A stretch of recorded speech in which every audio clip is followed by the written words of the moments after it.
Okay, now you can see where it says Schwaben Hall here. I'm walking past, it was called Ann Arbor Implement in the old days.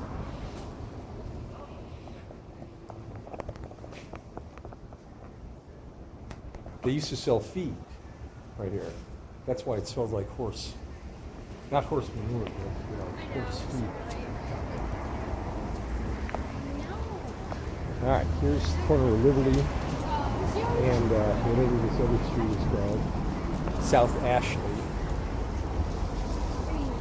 Yeah, Ann Arbor Implement is now apparently called Downtown Home and Garden. You can see that life is good if you're living off the government bleed. All this money comes ultimately from the fact that the University of Michigan is the research center of the Midwest, then and now. All right, here's the Fleetwood. Looks like they put up some cheesy metal on the outside. And there was never any parking there, and there still isn't. And there's no bathroom unless they added it. You said, like, the workers could go to the bathroom downstairs around back. If you got here early to do prep, the prep was downstairs. There's a train track there, and I'm not sure you can see it down there. You could hear it. The train would come through here at night.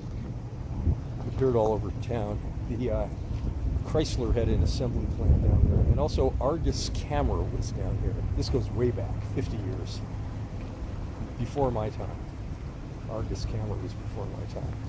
All right, the Fleetwood. Here we go. Hello. All right, I apologize for this, but I used to be the grill man here in 1973, and I'm on a pizza-thon. So I must take a picture of my own grill. Alright. That's where it all happened. Do you still have something called the chili size burger? It was a hamburger with chili on top. Do you have a number 2, eggs, potatoes, and toast? It is now a number 3 with eggs, hash browns, and toasted jelly.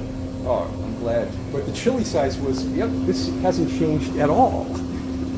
There was never a lot of room here. It's like, this used to be 24 hours. It is 24 hours still. It used to be owned by a guy named Mark Kodesh. Yep. You know him? I don't know him, but I watched a few documentaries with him on it. He's in a documentary? Oh my god. Yeah. This is scary stuff. He used to be, like, the choice hour to work here was midnight before, like if you're on that shift. Because when the bars empty out, like, you have to be pretty good over here because it's full of drunken people and you can't phone their orders. And, you know, Yeah. it was, this hasn't changed at all. All right, wait a minute. That's still the time to work is midnight to 4 a.m. Okay. Here? All right, here we I've go. heard about community if I want it. Is community any good?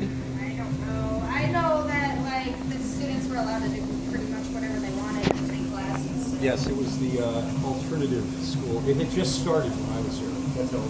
It was like maybe the first or second year. Yeah, my mom gave me the option if I stayed out here for high school. She's like, if you want, you can go to community, you know, and do whatever you want.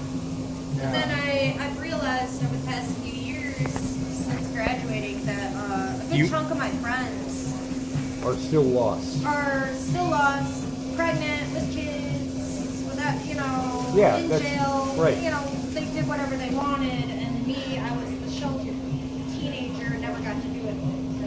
And therefore you actually have acquired a certain amount of knowledge both by osmosis and direct experience. Yep. And you get to live to tell that, which is not always the case. At 25 years old, I am completely glad I can say I don't have any kids. Kids are good. Kids have. My daughter is now 30.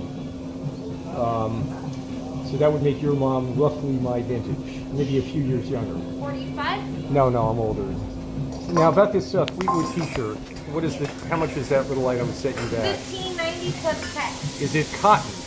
Yes, It is cotton. it is hot. I may have to spring for that item there, right What size can I get you? there. Maybe a large. That's my burger. He's prepping over there. Please pay here. We used to have of course, it was a mechanical one. We didn't have any of this electronic stuff. I'm willing to bet that the mechanical cash register is probably down in the basement because they never threw anything out.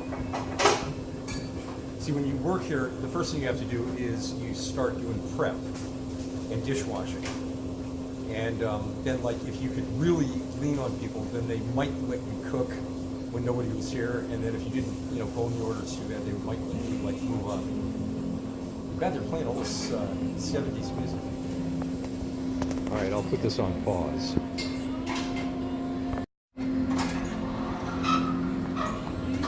My chili-sized burger is being prepared. That might be it right there.